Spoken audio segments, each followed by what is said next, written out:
Good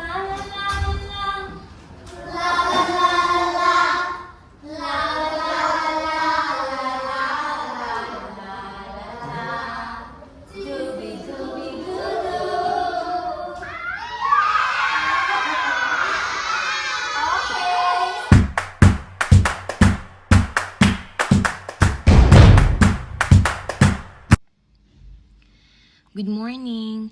Today is Tuesday, January 2, year 2024.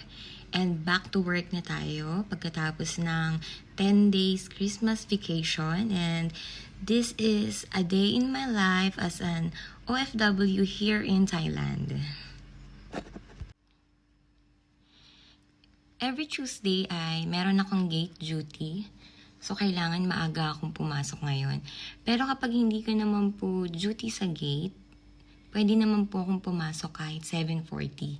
Pero ngayon, dapat 6:50 nasa school na ako. So, bilisan natin.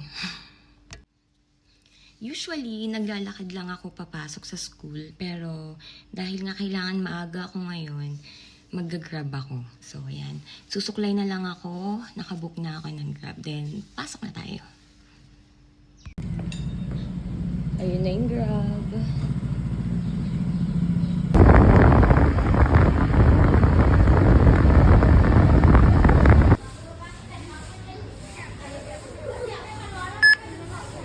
Completed. So, ganito yung gate duty. Patatawirin namin yung mga bata dito. Ito yung gate namin. May hawak akong ganito.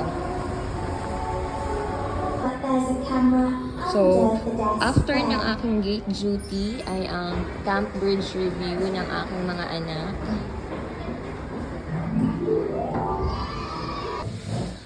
Pagdating ko ng office, may pahabol pang chocolate.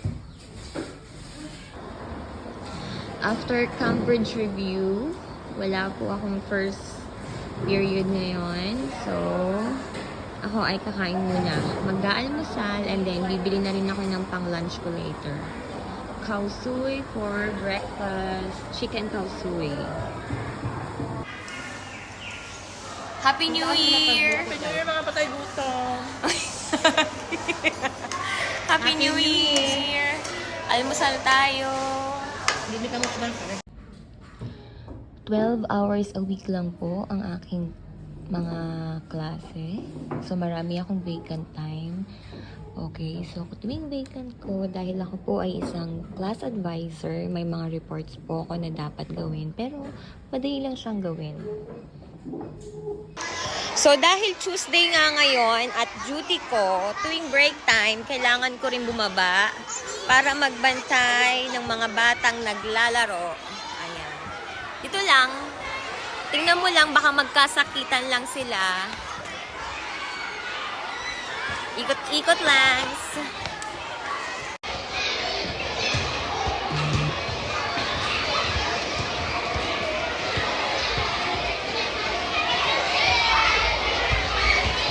So, para hindi ko kailangan sumigaw, pag papipilahin ko na yung mga bata, gumagamit kami ng megaphone.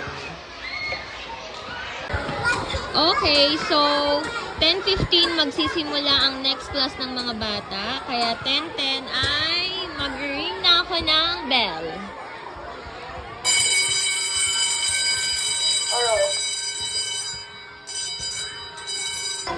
So, ayan, nakapila na sila. Aakyat na. So, babalik na rin ako sa office.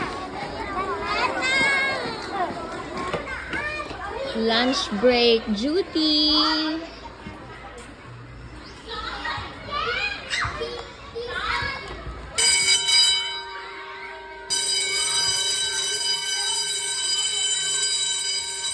Ako po ay advisory ng grade 2 ng CEP Department. Ako po ay nagtuturo ng Math, Science, and Social Studies. So nakikita niyo sa video, yung mga anak ko po ay very active sa klase kasi kapag hindi sila active, yari sila sa akin. Super strict si teacher. Tapos na klase ko. Waiting na lang ako ng special class later bago umuwi. May racket tayo today.